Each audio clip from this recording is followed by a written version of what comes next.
Hi everyone, welcome to Business Studies class by Don Bosco PU College Chitradurga.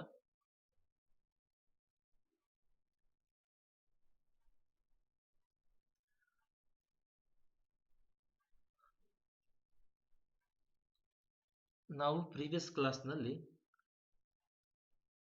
Shares ಅಂದರೆ important source of raising capital that is shares ಬಗ್ಗೆ ನೋಡಿದ್ವಿ. ಅಂದರೆ ಶೇರ್ಸ್ನ issue ಮಾಡಿ capital collect ಮಾಡ್ಕೋಬೋದು ಅಂತಲೂ ನೋಡಿದ್ವಿ. ಅದ್ರ ಟೈಪ್ಸ್ ನೋಡಿದ್ವಿ. ಯಾವುದ್ರದ್ದು shares in types, two major types ಇದೆ. ಯಾವುದು equity shares and preference shares ಅಂತ ಎರಡು ವಿಧ ಇದಾವೆ, ಟೂ ಟೈಪ್ಸ್ ಇದೆ. ಫೈನ್. ಈಗ ಇನ್ನೊಂದು important source of raising capital ಅದ್ರ ಬಗ್ಗೆ ನೋಡೋಣ. ಯಾವುದು ಡಿಬೆಂಜರ್ಸ್. ಓಕೆನಾ. ಈ ಡಿಬೆಂಜರ್ಸ್ನ ಇಶ್ಯೂ ಮಾಡೋ ಮೂಲಕನೂ ಕಂಪನಿ ಜನರಿಂದ ಏನು ಮಾಡ್ಬೋದು, ಕ್ಯಾಪಿಟಲ್ನ ಅರೇಂಜ್ ಮಾಡ್ಕೋಬೋದು. ಇದು ಒಂದು ಸೋರ್ಸ್. ಅಂದರೆ company retained earnings, trade credit, ಆ ಥರ ತುಂಬ ಸೋರ್ಸಸ್ ಇದಾವೆ. ಅದೇ ಥರ ಇದು ಒಂದು ಸೋರ್ಸ್. ಶೇರ್ಸ್ ತುಂಬ ಸೋರ್ಸಸ್ ಇದಾವೆ. ಅದೇ ಥರ ಇದು ಒಂದು source through which a company can collect capital or arrange capital. ಓಕೆನಾ. ಈ ಡಿಬೆಂಜರ್ಸ್ ಯೂಶಲಿ ಬಂದ್ಬಿಟ್ಟು ಒಂದು ಪ್ರಾಮಿಸರಿ ನೋಟ್ ಫಾರ್ಮಲ್ಲಿ ಇರುತ್ತೆ. ಅದರಲ್ಲಿ ಏನಿರುತ್ತೆ ಅಂದರೆ ಜಸ್ಟ್ ಏನಿರಲ್ಲ, ಕಂಪನಿ ಒಂದು ಕಾಂಟ್ರಾಕ್ಟ್ ಮಾಡ್ಕೊಂಡಿರುತ್ತೆ ಅಷ್ಟೇ. ನಿಮ್ಮ ಹತ್ರ ಇಷ್ಟು ಅಮೌಂಟ್ ಇಸ್ಕೊಂಡಿದ್ದೀವಿ, that will be repaid after particular time. ಅಂದರೆ ಒಂದು 3 years 1 year ಆ ಥರ ಏನು ಮೆನ್ಷನ್ ಮಾಡಿರುತ್ತೆ. ಓಕೆನಾ. You got the point, right? Okay. ಇಲ್ಲೂ ಅಷ್ಟೇ, ಏನು ಫಿಕ್ಸ್ಡ್ ರೇಟ್ ಇರುತ್ತೆ. ಕಂಪನಿ ಲಾಸಲ್ಲಿ ಇರಲಿ ಪ್ರಾಫಿಟಲ್ಲಿರಲಿ, ಫಿಕ್ಸ್ಡ್ ರೇಟ್ ಆಫ್ ರಿಟರ್ನ್ನ ಕೊಟ್ಬಿಡಬೇಕಾಗುತ್ತೆ. ಓಕೆ, ಎಲ್ಲಿ? In case of debentures. ಓಕೆನಾ. ಬಟ್ ಪ್ರಿಫರೆನ್ಸ್ ಶೇರ್ಸ್ಗೆ ಕಂಪೇರ್ ಮಾಡಿದಾಗ ಇಲ್ಲಿ ರೇಟ್ ಆಫ್ ರಿಟರ್ನ್ ಕಮ್ಮಿ. ಇಲ್ಲಿ ಪ್ರಿಫರೆನ್ಸ್ ಶೇರ್ಗೆ ಕಂಪೇರ್ ಮಾಡಿದಾಗ ಇಲ್ಲಿ ರೇಟ್ ಆಫ್ ರಿಟರ್ನ್ ತುಂಬ ಕಮ್ಮಿ. ಫೈನ್. ನಾ ಇನ್ನೊಂದ್ಸರಿ ಹೇಳ್ತೀನಿ ಕೇಳ್ರಿ. ಇಲ್ಲಿ ಈ ಡಿಬೆಂಜರ್ಸ್ ಬಂದ್ಬಿಟ್ಟು one of the important sources of raising capital. ಇದು ಪ್ರಾಮಿಸರಿ ನೋಟ್ ಫಾರ್ಮಲ್ಲಿ ಇರುತ್ತೆ. ಇದನ್ನ ಜನರಿಗೆ ಇಶ್ಯೂ ಮಾಡಿ ಕ್ಯಾಪಿಟಲ್ನ ಕಲೆಕ್ಟ್ ಮಾಡ್ಕೋಬೋದು. ಈ ಡಿಬೆಂಜರ್ ಬಂದ್ಬಿಟ್ಟು ಪ್ರಾಮಿಸರಿ ನೋಟ್ ಫಾರ್ಮಲ್ಲಿ ಇರುತ್ತೆ. It is A contract. ಅಂದರೆ ಕಂಪನಿ ಮೆನ್ಷನ್ ಮಾಡಿರುತ್ತೆ, ನಿಮ್ಮಿಂದ ಇಷ್ಟು ಅಮೌಂಟ್ ಕಲೆಕ್ಟ್ ಮಾಡ್ಕೊಂಡಿದ್ದೀವಿ, ಈ ಅಮೌಂಟ್ನ ಒಂದು ಪರ್ಟಿಕ್ಯುಲರ್ ಟೈಮ್, ಓಕೆ, 3 months ಇರ್ಬೋದು, 6 months ಇರ್ಬೋದು, ಈ ಥರ ಪರ್ಟಿಕ್ಯುಲರ್ ಟೈಮ್ ಆದಮೇಲೆ ನಾವು ರೀಪೇ ಮಾಡ್ತೀವಿ. ಮತ್ತೆ ಫಿಕ್ಸ್ಡ್ ರೇಟ್ ಆಫ್ ಇಂಟ್ರೆಸ್ಟನ್ನು ಮೆನ್ಷನ್ ಮಾಡಿರ್ತಾರೆ. You got the point, right? Okay. ಇದ್ರ ಮೆರಿಟ್ಸ್ ಡಿಮೆರಿಟ್ಸ್ ನೋಡಿದಾಗ ಇನ್ನು ನಿಮಗೆ ಅದ್ರ ಬಗ್ಗೆ ಡೀಟೇಲ್ಸ್ ಗೊತ್ತಾಗ್ತಾ ಹೋಗುತ್ತೆ. ಡಿಬೆಂಜರ್ಸ್ ಇಂದು ಮೆರಿಟ್ ನೋಡ್ತಾ ಹೋಗೋಣ. Okay, fine. ಏನಿಲ್ಲಿ ಮೆರಿಟ್ ಏನಂದ್ರೆ,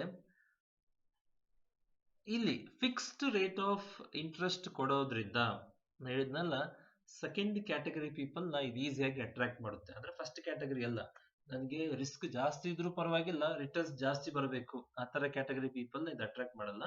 ಸೊ ಅದು ಡಿಮೆರಿಟಲ್ಲಿ ಬಂದ್ಬಿಡುತ್ತೆ. ನಾವು ಮೆರಿಟ್ ಬಗ್ಗೆ ಮಾತಾಡ್ತಿದ್ದೀವಿ. ಸೆಕೆಂಡ್ ಕ್ಯಾಟಗರಿ ಪೀಪಲ್ ಇದ್ದಾರೆ. ಯಾರು? ನಮಗೆ ಅಮೌಂಟ್ ಕಮ್ಮಿ ಇದ್ರೂ ಪರವಾಗಿಲ್ಲ, ರಿಸ್ಕ್ ಕಮ್ಮಿ ಇರಬೇಕು. ಮತ್ತೆ ಅದೇ ಥರ ಇನ್ನೊಂದು ಕ್ಯಾಟಗರಿ, ಅಮೌಂಟ್ ಕಮ್ಮಿ ಇದ್ರೂ ಪರವಾಗಿಲ್ಲ, ರೆಗ್ಯುಲರ್ ಆಗಿ ಬರಬೇಕು. ಸೊ ಈ ಥರ ಎರಡು ಸೆಕೆಂಡ್ ಆ್ಯಂಡ್ ಥರ್ಡ್ ಕ್ಯಾಟಗರಿ ಪೀಪಲ್ನ ಇದು ಈಸಿಯಾಗಿ ಅಟ್ರಾಕ್ಟ್ ಮಾಡಿಬಿಡುತ್ತೆ. ಯಾವುದು? ಡಿಬೆಂಜರ್ಸ್. ಆ ಥರ ಪೀಪಲಿಂದ ಈಸಿಯಾಗಿ ಅಮೌಂಟ್ ಸಿಗುತ್ತೆ.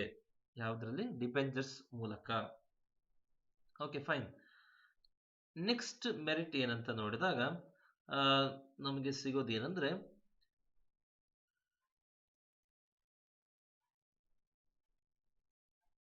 ಇಲ್ಲಿ ಪ್ರಾಫಿಟ್ ಯಾವುದೇ ರೀತಿ ಡೈಲ್ಯೂಟ್ ಆಗೋದಿಲ್ಲ. ಅಂದರೆ ಈಗ ಪ್ರಾಫಿಟ್ 1 ಲಕ್ಷ ಬಂದ್ರೂ ಅದೇನು ಫಿಕ್ಸ್ಡ್ ರೇಟ್ ಇರುತ್ತಲ್ಲ ಅದೇ ಕೊಡಬೇಕು. ಅಂದರೆ ಒಬ್ಬರಿಗೆ 1,000 ಅಂತ ತಿಳ್ಕೊಳ್ಳಿ.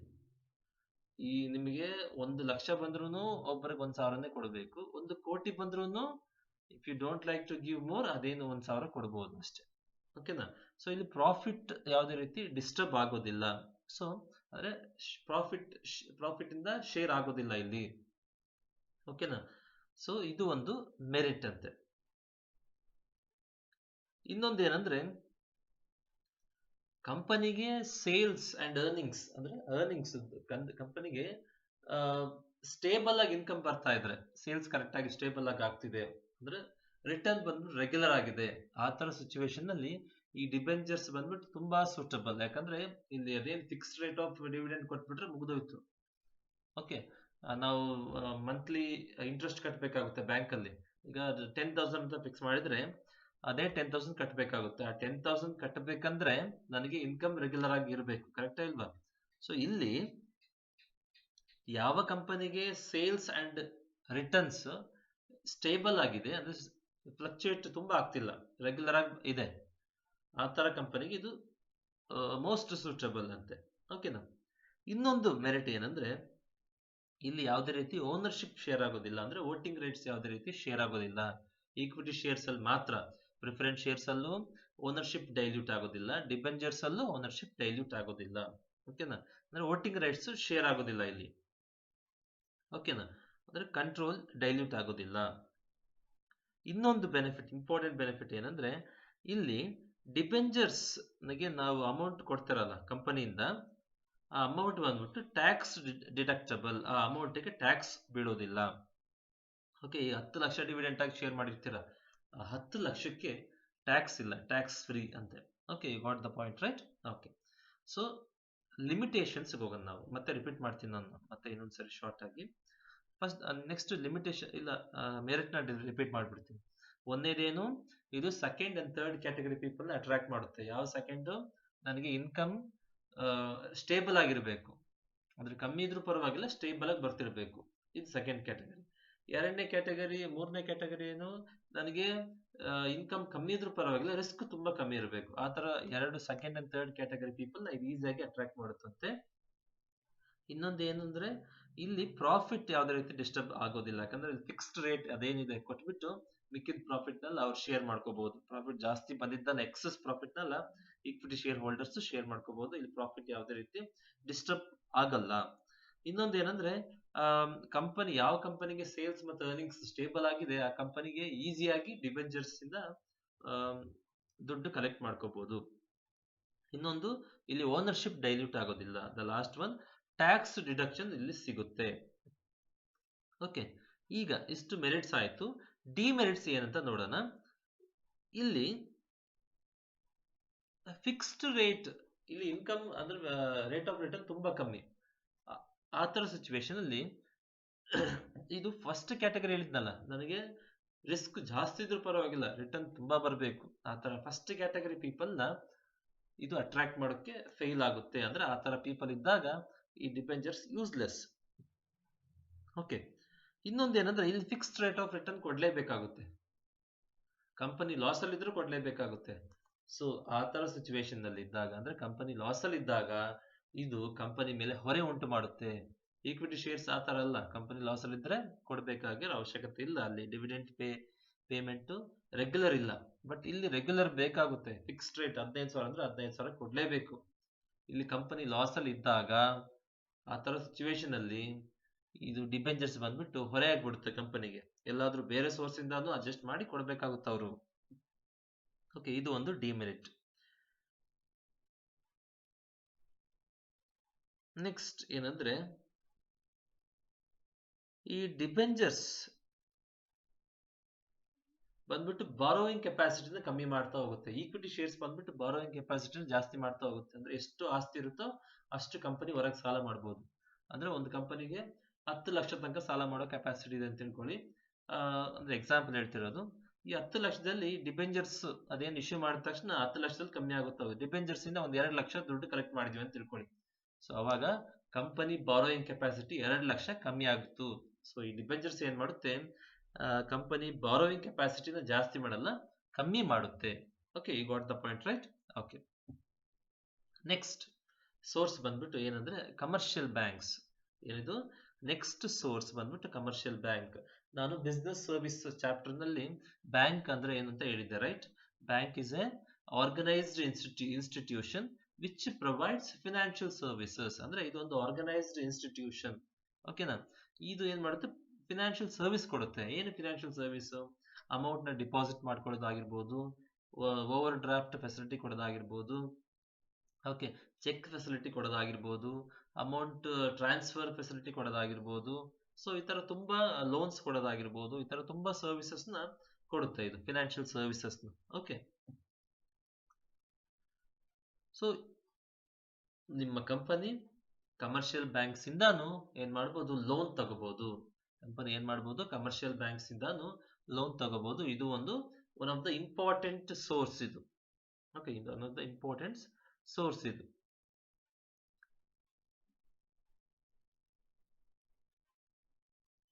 ಇದ್ರ ಮೆರಿಟ್ಸ್ ನೋಡ್ತಾ ಹೋಗೋಣ. ಕಮರ್ಷಿಯಲ್ ಬ್ಯಾಂಕ್ಸ್ ಎಕ್ಸಾಂಪಲ್ ಏನು, ಕೆನರಾ ಬ್ಯಾಂಕ್ ಇರ್ಬೋದು, SBI ಇರ್ಬೋದು, ಸ್ಟೇಟ್ ಬ್ಯಾಂಕ್ ಆಫ್ ಇಂಡಿಯಾ ಇರ್ಬೋದು, ಫೆಡರಲ್ ಬ್ಯಾಂಕ್ ಇರ್ಬೋದು, HDFC ಇರ್ಬೋದು, ದೆನ್ ಏನು ಕರ್ನಾಟಕ ಬ್ಯಾಂಕ್ ಇರ್ಬೋದು. ಈ ತರ ತುಂಬಾ banks. These are the examples of commercial banks. ಓಕೆನಾ? ಇದ್ರದ್ದು ಮೆರಿಟ್ಸ್ ಅಂಡ್ ಡಿಮೆರಿಟ್ಸ್ ನೋಡ್ತಾ ಹೋಗೋಣ. ಯಾವ್ದ್ರದ್ದು, ಈ ಸೋರ್ಸ್ ಇಂದು, ಕಮರ್ಷಿಯಲ್ ಬ್ಯಾಂಕ್ ಅನ್ನೋ ಸೋರ್ಸ್ ಇಂದು ಮೆರಿಟ್ಸ್ ಅಂಡ್ ಡಿಮೆರಿಟ್ಸ್ ನೋಡ್ತಾ ಹೋಗೋಣ. ಫಸ್ಟ್ ಮೆರಿಟ್ ಏನಂದ್ರೆ,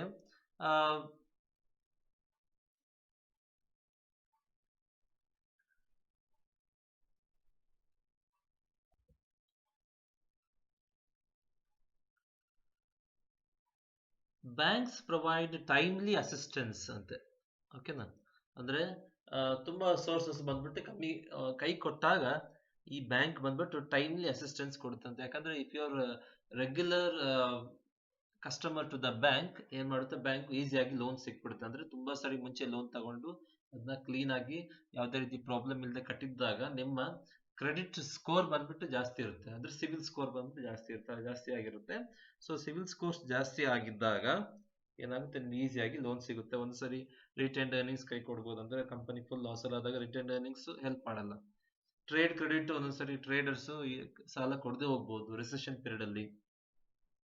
ದೆನ್ ರಿಸೆಷನ್ ಪೀರಿಯಡ್ ಅಲ್ಲಿ, ಈ ತರ ಕೊರೋನಾ ಟೈಮ್ ಅಲ್ಲಿ ತುಂಬಾ ಜನ ಶೇರ್ಸ್ ಅಂಡ್ ಡಿಬೆಂಚರ್ಸ್ ಅಲ್ಲಿ ಇನ್ವೆಸ್ಟ್ಮೆಂಟ್ ಮಾಡೋದಿಲ್ಲ. ಓಕೆ, ಯಾಕಂದ್ರೆ ಕಂಪನಿಗಳು ಬಿದ್ದೋಗಿದೆ. ಸೊ ಈ ತರ ಸಿಚುವೇಶನ್ ಅಲ್ಲಿ ಬ್ಯಾಂಕ್ ಮುಂದೆ ಬಂದು ಲೋನ್ ಕೊಡಬಹುದು. ಇದು ಒಂದು ಮೆರಿಟ್. ಇದು ಅಂದ್ರೆ ಟೈಮ್ಲಿ ಅಸಿಸ್ಟೆನ್ಸ್ ಕೊಡುತ್ತಂತೆ. ಎರಡನೇದು ಏನಂದ್ರೆ, secrecy can be maintained. Bank ಅಲ್ಲಿ ಕಸ್ಟಮರ್ ಸೀಕ್ರೆಸಿನ ಲೀಕ್ ಮಾಡೋಕ್ ಆಗೋದಿಲ್ಲ. Even for example husband and wife ಇದ್ದಾರೆ. Husband is a customer of a particular bank. Wife ಬಂದ್ಬಿಟ್ಟು ಹಸ್ಬೆಂಡ್ ಅಕೌಂಟ್ ಡೀಟೇಲ್ ಕೇಳಿದ್ರೆ ಕೊಡೋ ಹಾಗಿಲ್ಲ. ಅವ್ರ ಕ್ಲೋಸ್ ರಿಲೇಟಿವ್ಸ್ ಬಂದು ಕೇಳಿದ್ರು ಅಕೌಂಟ್ ಡೀಟೇಲ್ಸ್ ನ ಕೊಡಲ್ಲ. ಸೊ ಇಲ್ಲಿ ಸೀಕ್ರೆಸಿ ಮೇಂಟೈನ್ ಆಗುತ್ತೆ. ಅಂದ್ರೆ ಈ ಲೋನ್ ಬಗ್ಗೆ ಪ್ಲಸ್ ಅಕೌಂಟ್ ಡೀಟೇಲ್ಸ್ ಬಗ್ಗೆ, ಸೊ ಕಸ್ಟಮರ್ ಬಗ್ಗೆ ಯಾವುದೇ ರೀತಿ ಇನ್ಫಾರ್ಮೇಶನ್ ಹೊರಗೆ ಲೀಕ್ ಆಗೋದಿಲ್ಲ. ಅಂದ್ರೆ ಸೀಕ್ರೆಸಿ ಮೇಂಟೈನ್ ಮಾಡಿರ್ತಾರೆ. You got the point, right? Okay, ಇದು ಒಂದು ಮೆರಿಟ್ ಅಂತೆ. ಮೂರನೇ ಮೆರಿಟ್ ಏನಂದ್ರೆ, ಸೀಕ್ರೆಸಿ ಮೇಂಟೈನ್ ಮಾಡೋದು ಒಂದು ಎರಡನೇ ಬೆನಿಫಿಟ್ ಇದು. ಓಕೆ, ಮೂರನೇ ಬೆನಿಫಿಟ್ ಏನಂದ್ರೆ, ಈ ಶೇರ್ಸ್ ಇಶ್ಯೂ ಮಾಡೋದು, ಡಿಬೆಂಚರ್ಸ್ ಇಶ್ಯೂ ಮಾಡೋದು, ಅಂದ್ರೆ preference shares, equity shares issue ಮಾಡೋ ಪ್ರೋಸೆಸ್ಗೆಲ್ಲ ಕಂಪೇರ್ ಮಾಡಿದ್ರೆ ಈ ಪ್ರೋಸೆಸ್ ತುಂಬಾ ಶಾರ್ಟ್. ಅಂದ್ರೆ ಈಸಿಯಾಗಿ ಅಮೌಂಟ್ ನ ಕಲೆಕ್ಟ್ ಮಾಡ್ಕೋಬಹುದು. ಅಂದ್ರೆ ಅಮೌಂಟ್ ನ ಅರೇಂಜ್ ಮಾಡಬಹುದು ಬ್ಯಾಂಕ್ ಇಂದ. ಅದೇ ಶೇರ್ ಇಶ್ಯೂ ಮಾಡಿ ಅಮೌಂಟ್ ನ ಕಲೆಕ್ಟ್ ಮಾಡ್ಕೊಳ್ಳೋದಂದ್ರೆ it is a lengthy and delayed process and complicated process also. ಸೆಬಿಯಿಂದ ಪರ್ಮಿಷನ್ ತಗೋಬೇಕು, underwriters, brokers and bankers ನ ಅಪಾಯಿಂಟ್ ಮಾಡ್ಕೋಬೇಕು, ಸ್ಟಾಕ್ ಎಕ್ಸ್ಚೇಂಜ್ ನ ಪರ್ಮಿಷನ್ ತಗೋಬೇಕು, ಪ್ರಾಸ್ಪೆಕ್ಟ್ ನ ಅಪ್ರೂವ್ ಮಾಡ್ಕೋಬೇಕು ಸಬ್ ರಿಜಿಸ್ಟ್ರಾರ್ ಹತ್ರ, ಆಮೇಲೆ ಇಶ್ಯೂ ಮಾಡಬೇಕು, ಪೀಪಲ್ ನ ಕನ್ವಿನ್ಸ್ ಮಾಡಬೇಕು, ಅವರಿಂದ ಅಮೌಂಟ್ ಕಲೆಕ್ಟ್ ಮಾಡ್ಕೋಬೇಕು. ಈ ತರ ತುಂಬಾ lengthy and complicated process and delayed process. ಆ ಸೋರ್ಸ್ ಗೆಲ್ಲ ಕಂಪೇರ್ ಮಾಡಿದ್ರೆ ಈ ಬ್ಯಾಂಕ್, ಕಮರ್ಷಿಯಲ್ ಬ್ಯಾಂಕ್ ಅನ್ನೋ ಸೋರ್ಸ್ ಬಂದ್ಬಿಟ್ಟು ಈಸಿ ಅಂತೆ. ಅಂದ್ರೆ ಅಫ್ಕೋರ್ಸ್ ಇಲ್ಲಿ ಕೆಲವೊಂದು ಸ್ಟೆಪ್ಸ್ ಇದೆ, ಬಟ್ ಅಲ್ಲಿ ಆ ಸೋರ್ಸ್ ಕಂಪೇರ್ ಮಾಡಿದ್ರೆ, ಶೇರ್ ಅನ್ನೋ ಸೋರ್ಸ್ ಕಂಪೇರ್ ಮಾಡಿದ್ರೆ ಇದು easy source and very quick process.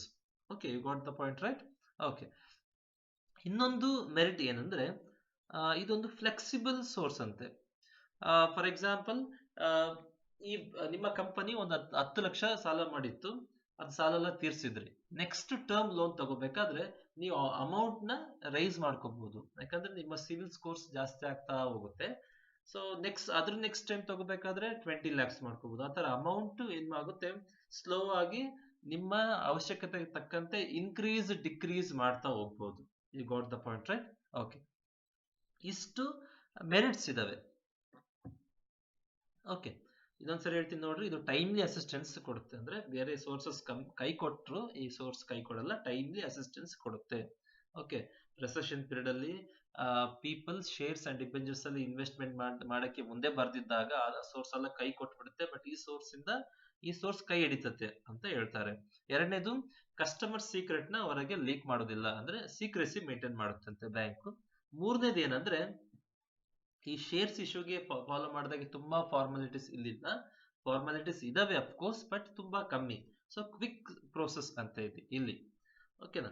ನಾಲ್ಕನೇದು ಏನಂದ್ರೆ ಇದು ಫ್ಲೆಕ್ಸಿಬಲ್ ಸೋರ್ಸ್, ನಿಮ್ಮ ಅವಶ್ಯಕತೆಗೆ ತಕ್ಕಂತೆ ಅಮೌಂಟ್ ನ ಜಾಸ್ತಿ ಮಾಡ್ಬೋದು ಇಲ್ಲ ಕಮ್ಮಿ ಮಾಡ್ತಾ ಹೋಗ್ಬೋದು. You got the point right. Okay. Next demerits ಏನಂದ್ರೆ ಈ ಕಮರ್ಷಿಯಲ್ ಬ್ಯಾಂಕ್ ಅನ್ನೋ ಸೋರ್ಸ್ ಇಂದು ಡಿಮೆರಿಟ್ ಏನಂದ್ರೆ ಇಲ್ಲಿ ಶಾರ್ಟ್ ಪೀರಿಯಡ್ಸ್ ಲೋನ್ ಕೊಡ್ತಾರಂತೆ. ಓಕೆ, ಇಲ್ಲಿ ಶಾರ್ಟ್ ಟರ್ಮ್ ಲೋನ್ ಸಿಗೋದು, ಲಾಂಗ್ ಟರ್ಮ್ ಲೋನ್ಗೆ ಈ ಸೋರ್ಸ್ ಕಂಪ್ಲೀಟ್ ಯೂಸ್ಲೆಸ್. ಯಾಕಂದ್ರೆ ಇಲ್ಲಿ 10 years 25 yearsಗೆ ಫಾರ್ ಎಕ್ಸಾಂಪಲ್ 25 years ಬೇಕು ನಮಗೆ ಅಮೌಂಟ್ ಯೂಸ್ ಮಾಡೋದಕ್ಕೆ. ಸೊ ಇಲ್ಲಿ ಅಲೋ ಇಲ್ಲ. 5 years 10 years ಆ ತರ ಶಾರ್ಟ್ ಟರ್ಮ್ ಫಿಕ್ಸ್ ಮಾಡ್ಬಿಡ್ತಾರೆ. ಓಕೆನಾ. ಸೊ ಇಲ್ಲಿ ಲಾಂಗ್ ಟರ್ಮ್ ಕ್ಯಾಪಿಟಲ್ಗೆ ಈ ಸೋರ್ಸ್ ಯೂಸ್ ಆಗಲ್ಲ ಅಂತ ಹೇಳ್ತಾರೆ. ಎರಡನೇದು ಇಲ್ಲಿ rate of interest is high. ಎಲ್ಲಿ ಕಂಪೇರ್ ಮಾಡಿದ್ರೆ ರಿಟೈನ್ಡ್ ಅರ್ನಿಂಗ್ಸ್ ಅಲ್ಲಿ ₹1 ಇಂಟ್ರೆಸ್ಟ್ ಇಲ್ಲ. ಓಕೆನಾ. ಟ್ರೇಡ್ ಕ್ರೆಡಿಟ್ ಅಲ್ಲಿ ಸ್ವಲ್ಪ ಇದೆ. ಸೊ ಆ ತರ ಸೋರ್ಸಸ್ಗೆಲ್ಲ ಕಂಪೇರ್ ಮಾಡಿದಾಗ ಈ ಸೋರ್ಸ್ ಕಾಸ್ಟ್ಲಿ ಅಂತೆ. You got the point right. Okay. ಇನ್ನೊಂದು ಈ retained earnings trade credit sources compare ಮಾಡಿದಾಗ ಇಲ್ಲಿ ಇದು ಡಿಲೇಡ್ ಪ್ರೋಸೆಸ್ ಅಂತೆ. ಅಫ್ಕೋರ್ಸ್ ನಾನು ಶಾರ್ಟ್ ಅಂತ ಹೇಳಿದೆ, ಯಾವಾಗ ಶೇರ್ ಇಶ್ಯೂ ಮಾಡಿ ಕ್ಯಾಪಿಟಲ್ ಕಲೆಕ್ಟ್ ಮಾಡ್ಕೊಳ್ಳೋ ಸೋರ್ಸ್ ಕಂಪೇರ್ ಮಾಡಿದಾಗ ಇದು quick process. But retained earnings ಅಲ್ಲಿ ಈಸಿಯಾಗಿ ದುಡ್ಡು ಸಿಗುತ್ತೆ, ನಿಮ್ದೇ ದುಡ್ಡು. ಟ್ರೇಡ್ ಕ್ರೆಡಿಟ್ ಅದು ಈಸಿಯಾಗಿ ಸಿಗುತ್ತೆ. ಸೊ ಆ ತರ ಪ್ರೋಸೆಸ್ ಕಂಪೇರ್ ಮಾಡಿದಾಗ ಇಲ್ಲಿ ಇಲ್ಲ ಲೀಸ್ಗೆ ಕಂಪೇರ್ ಮಾಡಿದಾಗ ಆ ತರ ಸೋರ್ಸಸ್ ಕಂಪೇರ್ ಮಾಡಿದಾಗ ಇದು ಡಿಲೇಡ್ ಸೋರ್ಸಸ್ ಇರುತ್ತೆ. ಯಾಕಂದ್ರೆ ಬ್ಯಾಂಕ್ ಇಂದ ನಿಮ್ಮ ಪ್ರಾಪರ್ಟಿ ವ್ಯಾಲ್ಯೂಯೇಷನ್ ಬರಬೇಕು, ಅವರು ಅಪ್ರೂವ್ ಮಾಡಬೇಕು, ಅಂದ್ರೆ ಫೀಲ್ಡ್ ಆಫೀಸರ್, ಆ ತರ ಪ್ರೋಸೆಸ್ ತುಂಬಾ ಇದೆ ಇಲ್ಲಿ. ಓಕೆನಾ. ನೆಕ್ಸ್ಟ್ ಇಲ್ಲಿ ಇನ್ನೊಂದು ಏನಂದ್ರೆ ಇಲ್ಲಿ ಬ್ಯಾಂಕ್ ಇಂದ ದುಡ್ಡು ತಗೋಬೇಕಾದ್ರೆ ಪ್ರಾಪರ್ಟಿನ ಪ್ಲೆಡ್ಜ್ ಮಾಡಬೇಕಾಗುತ್ತೆ. ಅಂದ್ರೆ ನಿಮ್ಮ property, your property will be at risk. ನೀವೇನಾದ್ರೂ ದುಡ್ಡು ಕಟ್ಟಕ್ಕೆ ಆಗ್ಲಿಲ್ಲ ಅಂದ್ರೆ ನಿಮ್ಮ ಪ್ರಾಪರ್ಟಿನ ಹರಾಜ್ ಹಾಕ್ಬೋದು ಅವರು. ಓಕೆ, ಆಕ್ಷನ್ ಮಾಡ್ಬೋದು ನಿಮ್ಮ ಪ್ರಾಪರ್ಟಿನ. So your property will be at risk. ಓಕೆನಾ. ಇನ್ನೊಂದು ಏನಂದ್ರೆ ಇಲ್ಲಿ ರೆಗ್ಯುಲರ್ ಆಗಿ ಇಂಟ್ರೆಸ್ಟ್ ಪ್ಲಸ್ ಇನಿಷಿಯಲ್ ಅಮೌಂಟ್ ನ ಕಟ್ತಾ ಹೋಗ್ಬೇಕಾಗುತ್ತೆ ಇಲ್ಲಿ ಬ್ಯಾಂಕ್ ಅಲ್ಲಿ ತಗೊಂಡಾಗ. ಸೊ ಕಂಪನಿ ಲಾಸ್ ಅಲ್ಲಿ ಇದ್ದಾಗ, ಫಿನಾನ್ಷಿಯಲ್ ಡಿಫಿಕಲ್ಟ್ ಸಿಚುವೇಶನ್ ಅಲ್ಲಿ ಇದ್ದಾಗ, ಓಕೆ, ಫಿನಾನ್ಷಿಯಲಿ ಡಿಫಿಕಲ್ಟ್ ಸಿಚುವೇಶನ್ ಅಲ್ಲಿ ಇದ್ರೂ ಏನ್ ಮಾಡ್ಬೇಕಾಗುತ್ತೆ, ಅವರು ಇಂಟ್ರೆಸ್ಟ್ ಕಟ್ತಾ ಹೋಗ್ಬೇಕಾಗುತ್ತೆ. ಸೊ ಆ ತರ ಸಿಚುವೇಶನ್ ಅಲ್ಲಿ ಈ ಸೋರ್ಸ್ ಕಂಪನಿಗೆ ಬರ್ಡನ್ ಆಗುತ್ತೆ, ಅಂದ್ರೆ ಹೊರೆ ಆಗುತ್ತೆ. ಸೊ ಇಷ್ಟು ಡಿಮೆರಿಟ್ ಆಯ್ತು. ಓಕೆನಾ. ಇನ್ನು ಫಸ್ಟ್ ಡಿಮೆರಿಟ್ ರಿಪೀಟ್ ಮಾಡ್ತೀನಿ ನೋಡ್ರಿ. ಇಲ್ಲಿ ಶಾರ್ಟ್ ಪೀರಿಯಡ್ ಲೋನ್ ಕೊಡ್ತಾರೆ, ಅಂದ್ರೆ ಇದು ಲಾಂಗ್ ಟರ್ಮ್ ಕ್ಯಾಪಿಟಲ್ ಯೂಸ್ ಆಗಲ್ಲ ಈ ಸೋರ್ಸ್. ಇನ್ನೊಂದು ಏನಂದ್ರೆ ರಿಟೈನ್ಡ್ ಅರ್ನಿಂಗ್ಸ್ ಅಲ್ಲೆಲ್ಲ ಆ ಸೋರ್ಸ್ ಗೆಲ್ಲ ಕಂಪೇರ್ ಮಾಡಿದ್ರೆ ಇದು ಕಾಸ್ಟ್ಲಿ ಪ್ರೋಸೆಸ್. ನೆಕ್ಸ್ಟ್ ಡಿಮೆರಿಟ್ ಏನಂದ್ರೆ ಇದು ಲೆಂತಿ ಪ್ರೋಸೆಸ್, ಅಂದ್ರೆ ಡಿಲೇಡ್ ಪ್ರೋಸೆಸ್. ಎಲ್ಲಿಗೆ ಮತ್ತೆ ರಿಟೈನ್ಡ್ ಅರ್ನಿಂಗ್ಸ್ ಟ್ರೇಡ್ ಕ್ರೆಡಿಟ್ ಗೆಲ್ಲ ಕಂಪೇರ್ ಮಾಡಿದ್ರೆ ಇದು ಲೆಂತಿ ಪ್ರೋಸೆಸ್.